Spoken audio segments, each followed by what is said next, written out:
So who am I? So I'm Graham, as it says up there, COO of Seequent. I'm guessing most people here that can hear me haven't heard of us, but hands up if you have.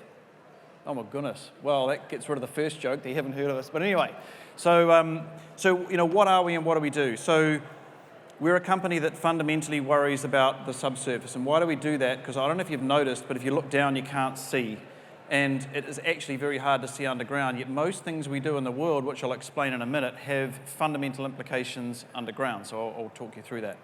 I want to do three things today. I want to introduce you to a little more about what we do. Even those that put your hand up may have just noticed the sign as you drive past Morehouse Ave. So I'll explain a little bit more.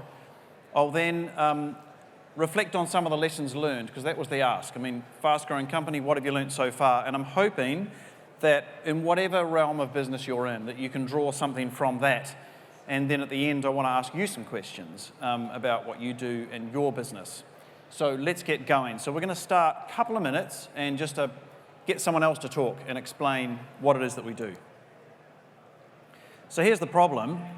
The fundamental problem is this, that if you get your phone out and you flick open Google Maps, it'll give you a brilliant view of Christchurch, but it will tell you nothing about what's happening down there. In fact, that's actually quite hard to find, yet that remains important. So at the very second slide, which I flicked over because I wasn't aware what the flicker was doing here, I talked about what we do and that we enable decisions. Interestingly, at the end of Amazon's speech, they were talking about outcomes. That's what we're all about. We're about helping companies that make mission-critical, highly expensive or highly risky decisions underground that fundamentally affect society. And let's look at where that is. So I'm guessing that all of you really enjoy these, and you get a lot of benefit from that. But the fact is that every component used in there came from down there. And the question is, how's it found? And for those of you with the Tesla parked out there, and I don't know who it is, but that Tesla with its batteries, which you enjoy, the cobalt and the lithium and everything else that keeps that car running, came from one of those. And a mining company had to put billions of dollars of risk capital at stake to dig a hole to find the very thing that you enjoy. So what do? We help companies understand the underground. And for those of you that can't afford the Tesla and you've got the banged up rusty old crawler that I also saw out there, you're burning hydrocarbons. That also came from a hole in the ground.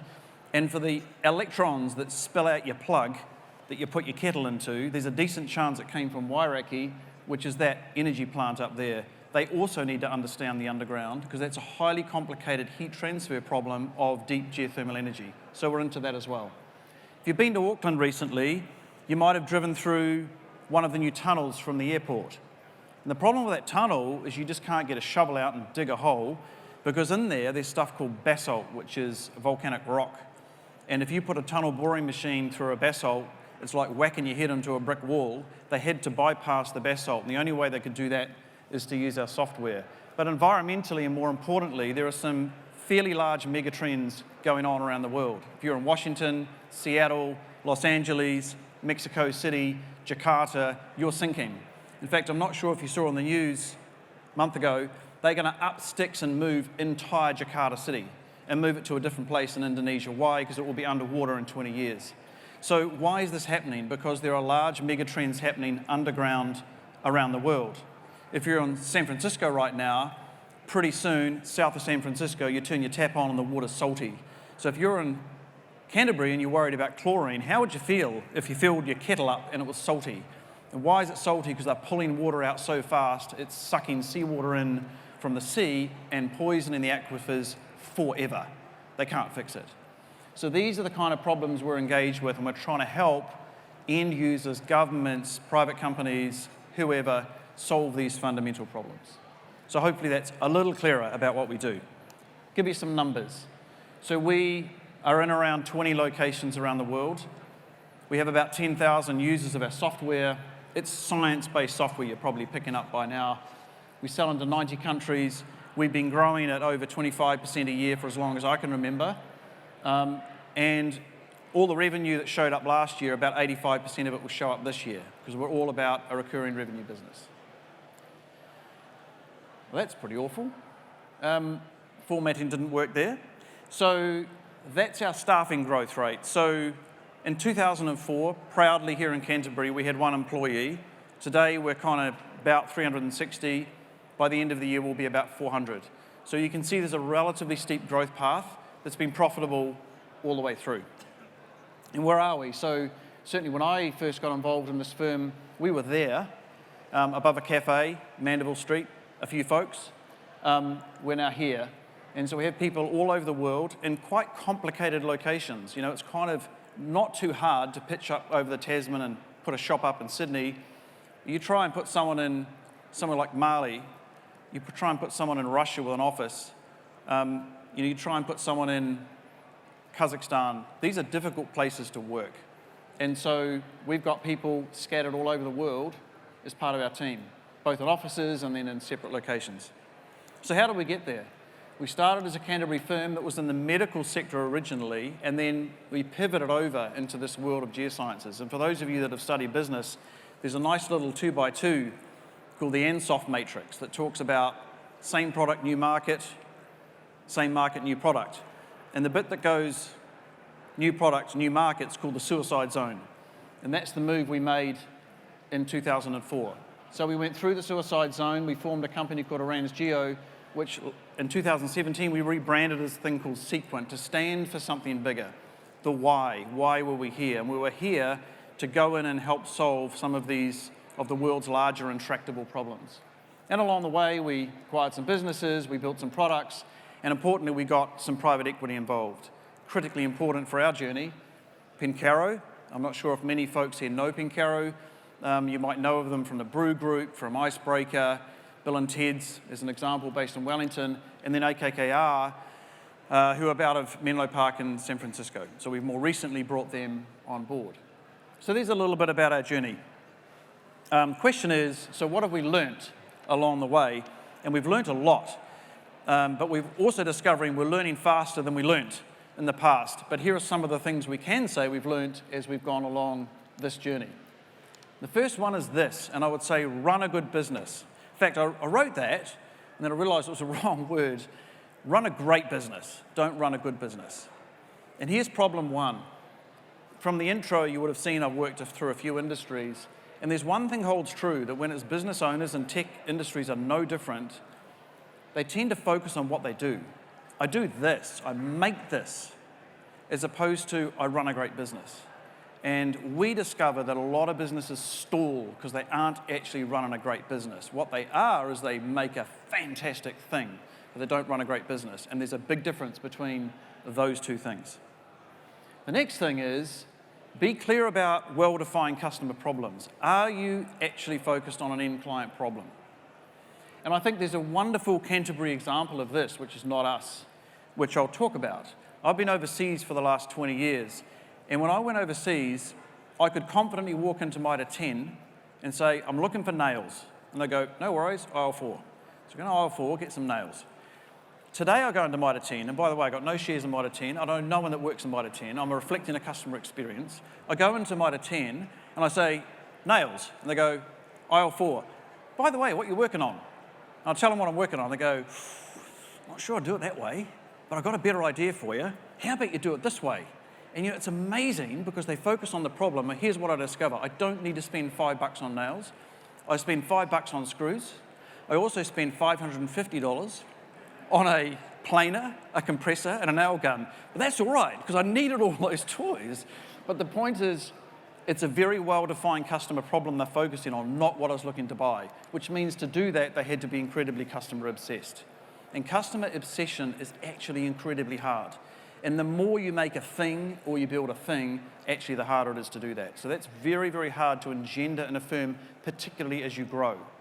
If we've got everyone in an office above Mandeville Street, we can go, hey, we're obsessed, we're fantastic.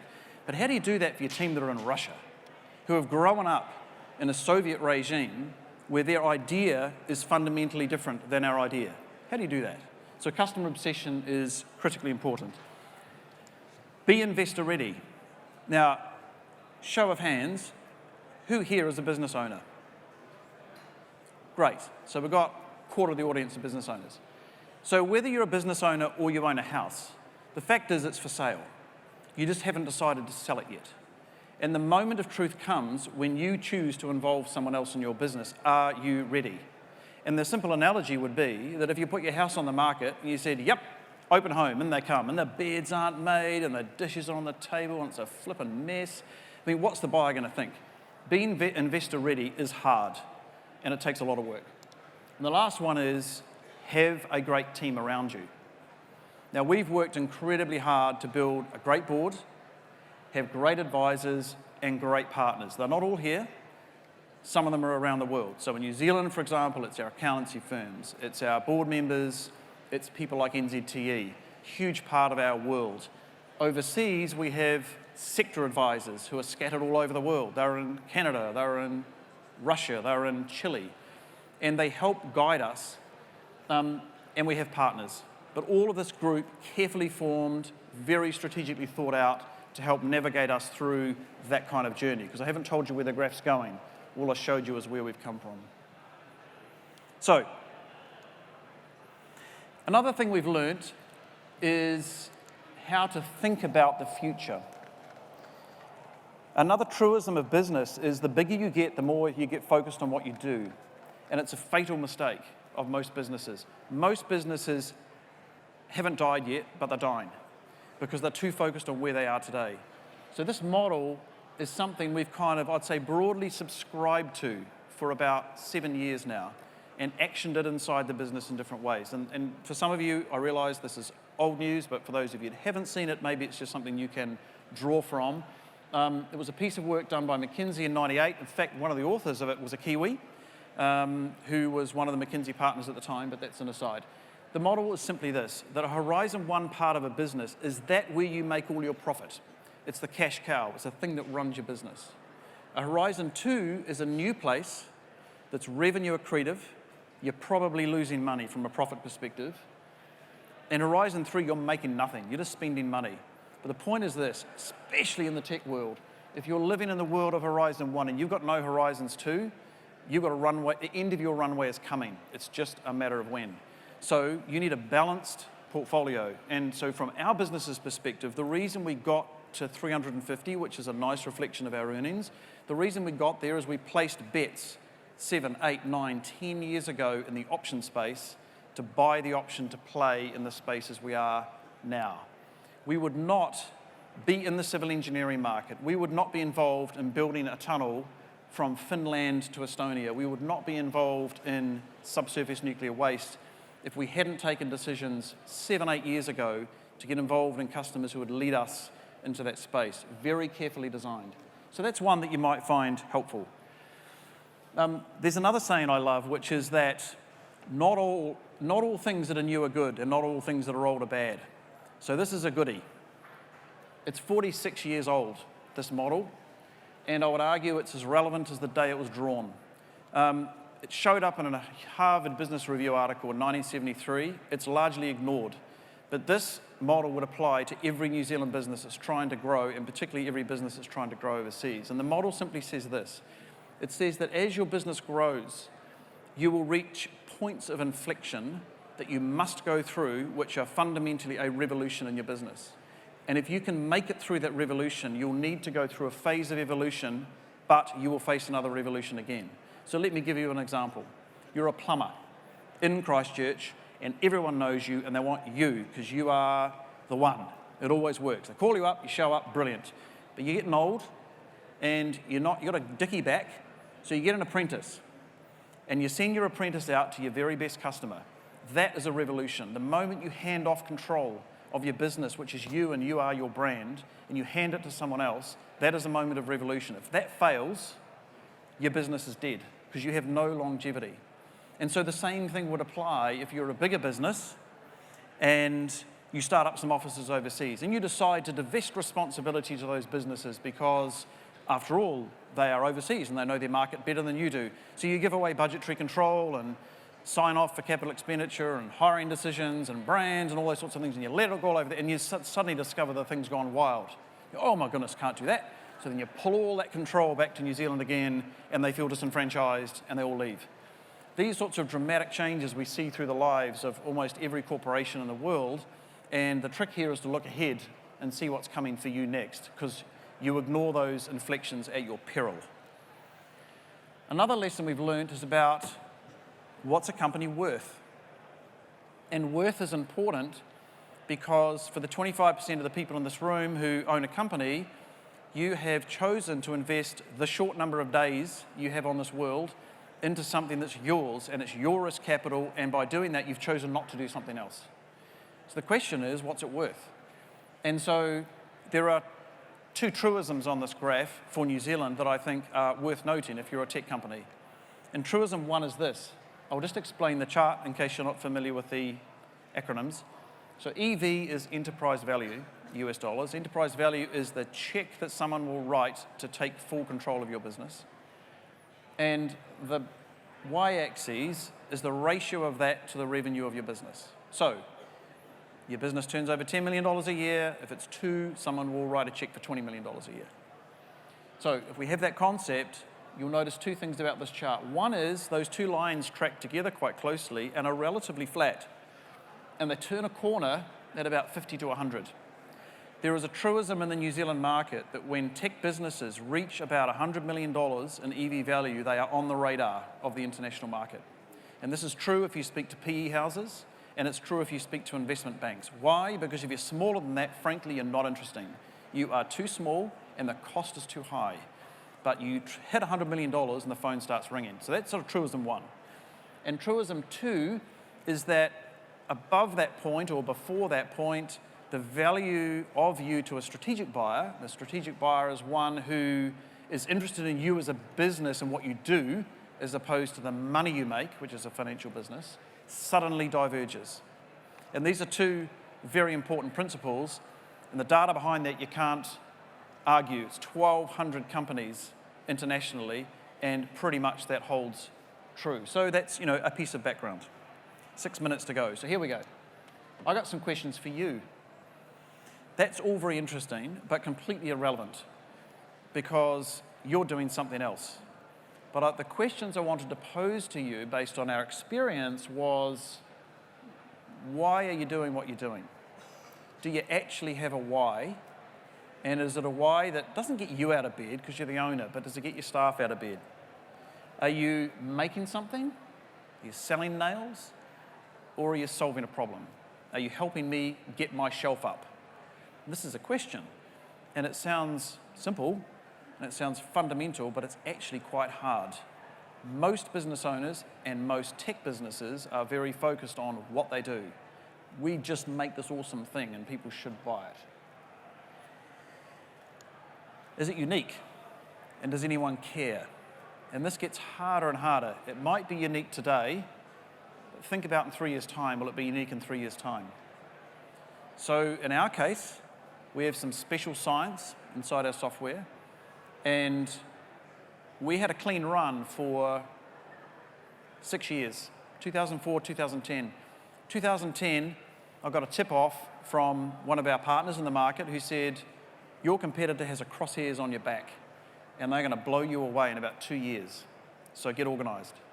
Now, for us, that was brilliant, because all that did was validate what we'd done. But it was interesting that if we'd stayed in that space, we would have been squashed. So we simply horizon-two'd our way out of it and carried on. So, are you unique? What's your business model? I spoke to a New Zealand tech company, some time ago now. Really interesting company, did some great stuff on their what. But on their model, they weren't really sure how to go to market. So they teamed up with a hardware manufacturer in Europe and said, we'll bundle it together with your thing and you can take it to market. Very, very successful, fantastic. Until the ownership change came in the hardware manufacturer, and the new CEO said, who makes that software? And they gave him the name, and he said, where are they from? New Zealand. Where? New Zealand, you've got to be kidding me. How many people in the company? 5? You've got to be joking. Tore up the contract and said, let's flip that supply to that other European company who's much bigger than these guys. I am not going to put my hardware business at risk on supply risk of a company of 5 people in some country that's 12,000 miles away, and their revenue went to zero overnight. So have a think about what's your business model. Is it sustainable? What's your ownership model? What's your governance? Incredibly important. Amazing how many businesses don't run with a good governance model and just assume that it will work. And it will for a while. And lastly, what's your end game? What's your exit? Where do you go next? Where's the next corner for you? Think about the Canterbury businesses that have vaporised overnight. from overseas buyout. What does that mean? So how are you secure in your future? This is the question.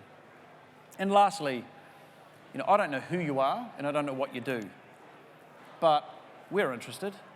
Now, we're growing pretty quick. I'm just doing a quick count up. I can't hire all of you, but I've got to hire half of you.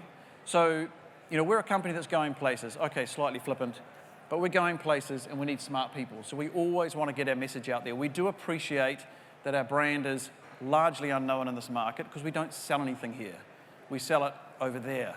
And so as a consequence of that, we're not an everyday name, we're not an everyday brand, but we're doing some pretty interesting things. But more importantly, we're doing things that, you can go home and tell your kids about and they can be pretty damn proud. And I think purpose and wanting to change the world is pretty important, and that's what we're doing. So if you want to come see us, Megan, put your hand up. Megan's down there. She was about employee number 4.5, and Megan's one of our HR managers. But anyway, I'd love to talk to you. So that's me, I'm done. 2 minutes to go. Hope you enjoyed that. I hope at least you took one thing from it. And if not, well, have an awesome day. And we're done. Thank you.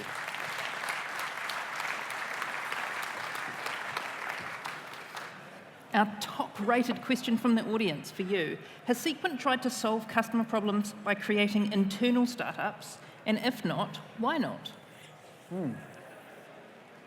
So, no. We sort of do.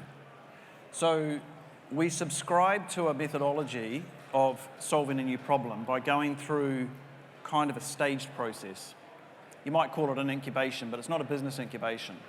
The idea is that you look at a problem and you start by investigating that problem from the market back. So don't put a lens on it that's from where we are, because we may not be the best people to solve that problem. So we walk it through till we hit a gate point and we go, we think we understand enough. Then we might shift into a prototype mode, then we'll go prototype that with a customer. But we haven't seen the need to do what we call incubation. We haven't seen the need to do that. We kind of, I guess, just do it in a different way. I know what you mean. I've been through that world. I don't know if any of you remember in the old days, Carter Holt Harvey, before it was privatised, they spun out 32 effectively atomised businesses. And that was, they had a thing called B2B, which is, I to B, idea to business. And there were some successful startups. I started up one of those, and they continues to run today. It has a model and it has a place. But there is a danger, the bigger a company is and the more it tries to do that, it becomes a thing in its own right and actually tears itself away from the current business. So there are risks in that strategy. Sure. We play that game differently. Awesome. Thanks, Graham. That'll. Thank you. Cool.